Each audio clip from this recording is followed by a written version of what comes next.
Okay, well, thank you very much indeed, Louise, for that very generous introduction.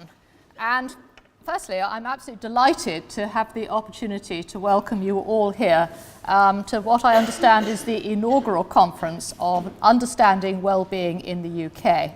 And I'd also like to extend my welcome to all those who are watching or listening through the live stream facility. It's really great to have you here, even though we can't actually see you.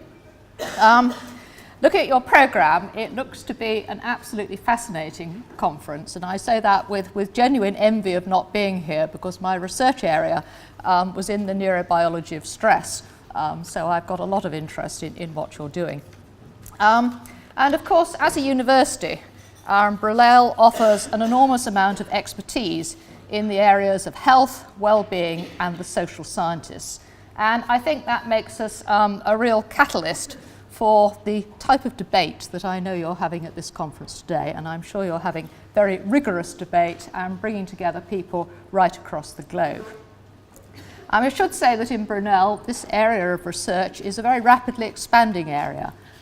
We've recently developed a partnership with our local NHS colleagues, in particular the Mental Health and Community Trust, TNWL, also the local authority and the social services and our schools, with a real desire to enhance the health and well-being of the population here in Hillingdon. It is a very interesting social mix of people in this borough, so it's a really interesting opportunity for us to do work locally in that area.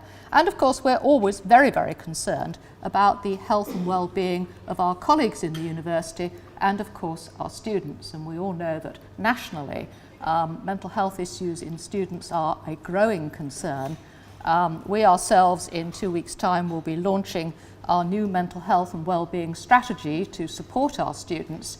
It's great having a strategy. What, of course, the really important thing is that we are able to take forward that strategy and bring real benefits to our students.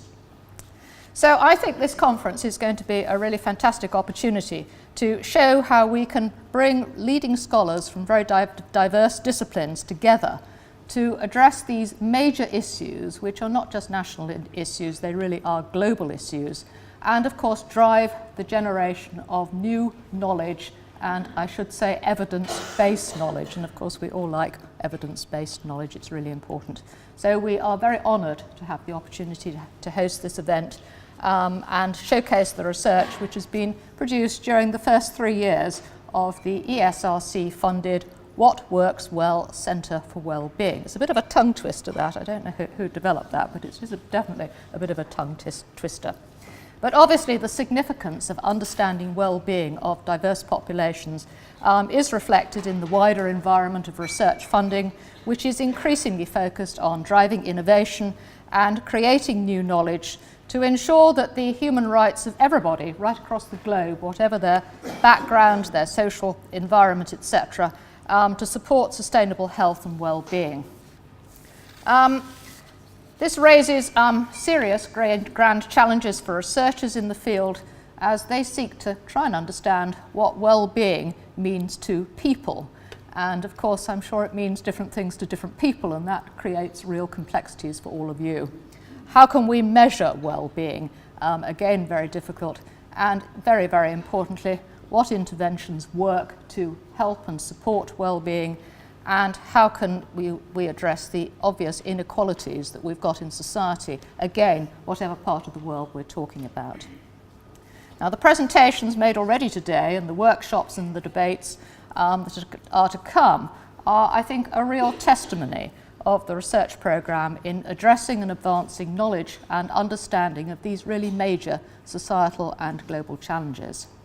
As I said, I know that the people that we have here today are drawn from academic institutions all over the place, policy organisations and practice. And I think bringing that mix of people together is incredibly important. All too often, certainly in my special field, academics tend to talk to one another. And it's really nice to have a much broader mix in the audience. I think it's really important. And I know you're looking at cross-cutting methods that really reflect the expertise that you all have, but particularly an interest in culture and sport, both of which again are very dear to Brunel. I also think our students are incredibly fortunate to have the most amazing sports facilities here, and if you have an opportunity, take a look around our very big campus and just see what they've got. I'm horrified that under 20% of our students take advantage of these amazing opportunities. And one thing we did last year in partnership with the Student Union was to offer free sport to all our students, and indeed, and I'd like to know how many staff in the room know this, to all our staff, in the hope that we would encourage people to engage not necessarily in competitive sport, because not everybody wants to do that, but in actually just taking a bit more exercise. We are following it in the students, and I'm encouraging the Student Union to work with us on a project which is going to try and evaluate how that is impacting on their health and well-being. They did do some preliminary data gathering last year, and I'm pleased to see, I'm not quite sure about the indices that they measured, but I wasn't too critical because they're going in the right direction in thinking. There were some positive changes, but I was disappointed that there wasn't a vast increase in the number of people taking up that offer. We're going to extend it this year into arts as well, because I have a particular interest in arts and music, and I want to try and link that as well. So we're doing all of that. So going back to what we were talking about, really connecting universities, working collaboratively with other academics, with government, with businesses, with educational organisations, and looking at the way in which we can have a positive impact on policy, which of course is very, very important, and on practice. And bringing together policy and practice is of course critically important. I know only too well as a Vice-Chancellor, we very often develop policies. It is much, much, much harder to convert policy into practice, and I'm sure you know that even more than I do. But we cannot underestimate, I think, the immense importance and societal value of the work you're doing. So I really do extend my warmest congratulations to all of you, and a particularly big thank you to the team here, who I know have done so much to make this conference come together. So it'd be nice if you gave them a great big round of applause.